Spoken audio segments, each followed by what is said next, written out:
So let's hope they'll leave it. Sandy Womble is bringing fresh flowers to mark the site where 15-year-old Roger Trindade was involved in a fatal encounter along Park Avenue 1 month ago. She joined a social media group demanding justice for the Winter Park high teen. Womble and other members say the city of Winter Park recently removed a larger memorial that had been here, a move she calls insensitive. This is for a young man who lost his life in this park. Have some decency and show his family and his friends the support they should be getting. A spokesman for the mayor's office tells WESH 2 that a number of the items that had been placed here around the memorial had started to get weathered, and they needed to come up with some sort of strategy on what to do with them. The city reached out to Roger Trindade's family, a spokesman said in an email, and it was their wish for the city to collect the items of the memorial so they can preserve and keep them. Fair enough, says Womble, who wants to make sure people remember that so far no one has been arrested in this case. And by making the memorial disappear, she says, perhaps some with the city hope the incident is further out of sight and out of mind. And let this memorial stand. You know, it's not going to be here forever. Police say the medical examiner is 2 weeks away from getting test results to determine how Trindade died and help police know which charges may be appropriate. Reporting in Winter Park, Orange County, Bob Keeling, WESH 2 News.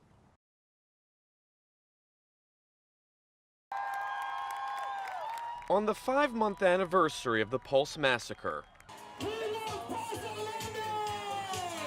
around 150,000 people came to send a message. Love is love. Orlando's 12th annual Come Out with Pride parade, which had been postponed due to Hurricane Matthew, celebrates the city's LGBTQ community. It's a chance to feel represented and equal.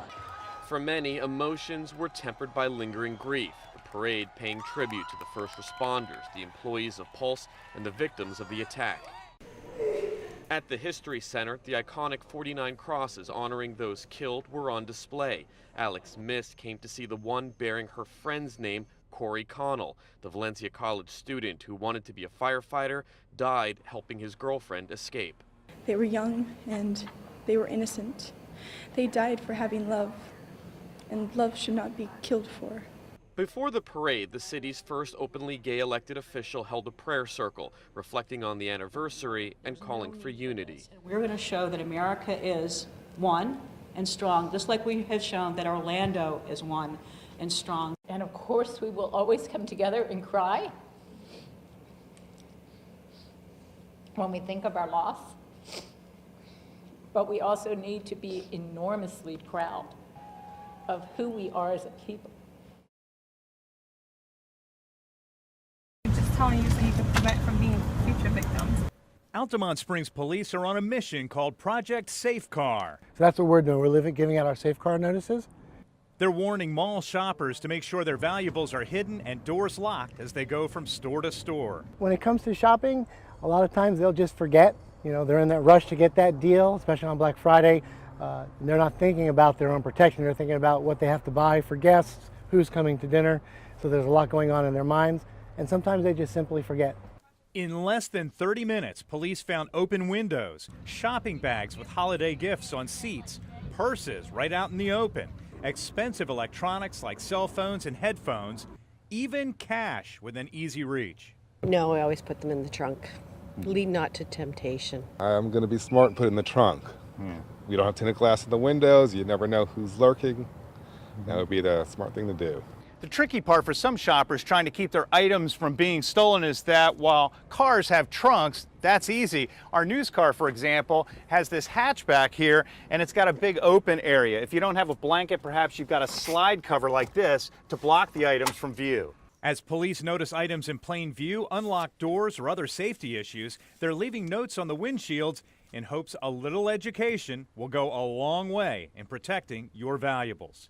In Seminole County, Greg Fox, WESH 2 News.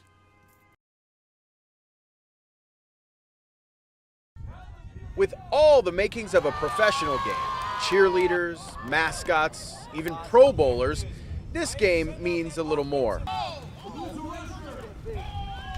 A flag football competition between Tampa Bay and Miami unified teams made of athletes with and without disabilities. It makes me feel good because I get to play with other people and I get to experience new things.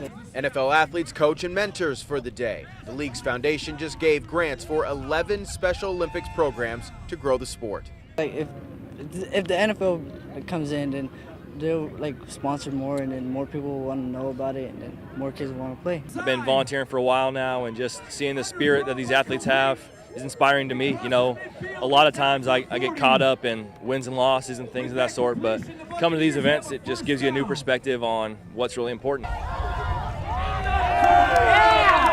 On the field and off, this team works together. The love for the athletes, I love helping them, I love being with them, and seeing them grow as a team. That's really passionate. I'm really passionate about that. The game was lopsided, a blowout similar to many NFL playoff games this year, but with stars in reach and more fan experiences right around the corner, that just didn't matter. I'm just honored to be here with these kids, these great athletes, and coaching them up a little bit and having fun in the process.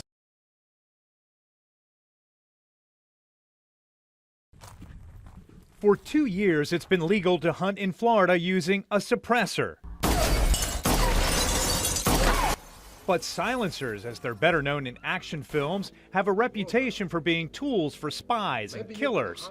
Now a Republican-backed bill has been introduced in the House that addresses not gun rights, but potential hearing loss from gunfire. The bill would reduce the amount of paperwork, eliminate the $200 tax, and cut the typical 9-month wait to obtain a suppressor. Donald Trump Jr., an avid hunter, is pushing the bill that could be signed into law by his father. It's just a great instrument. There's nothing bad about it at all.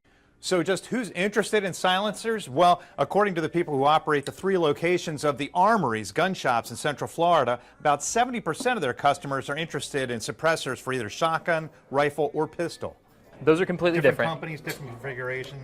Co-owner Robbie Moats tells me suppressors do less to disturb wildlife and, more importantly, protect hearing at gun ranges. There's a lot of guys who have been shooting for a long time, even wearing hearing protection. Occasionally, your earmuffs fall off or you forget to put them in when your partner starts shooting. And it only takes a couple of shots to cause permanent hearing damage. But new Congressman Darren Soto told me by phone, quote, "I oppose this. My concern is that it would put silencers in the hands of killers." The measure would have the new president setting his sights on an issue already scoped out by his own son. Greg Fox, WESH 2 News. It can be this simple. Watch as 4 suspects kick in the glass door of that gun shop in Mount Dora and raid the counters. Just minutes later, 9 guns, including 7 rifles, are in the hands of criminals on the street. Is there anything that says these gun shop owners have to keep their guns locked up at night? Nothing in the regulations say that, no. The Bureau of Alcohol, Tobacco, and Firearms regulates gun shops and reports that last year, 15,000 guns were reported lost or stolen from gun shops nationwide, including 700 in Florida alone. ATF doesn't regulate securing firearms. We're not allowed to by law. We regulate the gun shops. We don't regulate how firearms are secured. In 2008, thieves stole 24 guns from Reek's gun shop in Orlando. Since then, Jesse Hastings locks his guns in a safe every night. So we put them up every single night because we don't want that to happen again. But not every gun shop protects its arsenal like Hastings, because there is no law that mandates gun security. We have brochures that we give out to them that discuss best practices, such as locking your gun cabinets at night, not leaving them out, the firearms out at night. Guns can be dangerous, so can powerful painkillers when abused. Because of that, pharmacist Linda Lazuka is required by law to secure the drugs she sells before leaving for the night. And these doors are closed and locked at night. She takes that responsibility a step further, keeping painkillers under separate lock and key. It's a double precautionary measure, because we're concerned about theft. So how many stolen guns are on Florida streets today?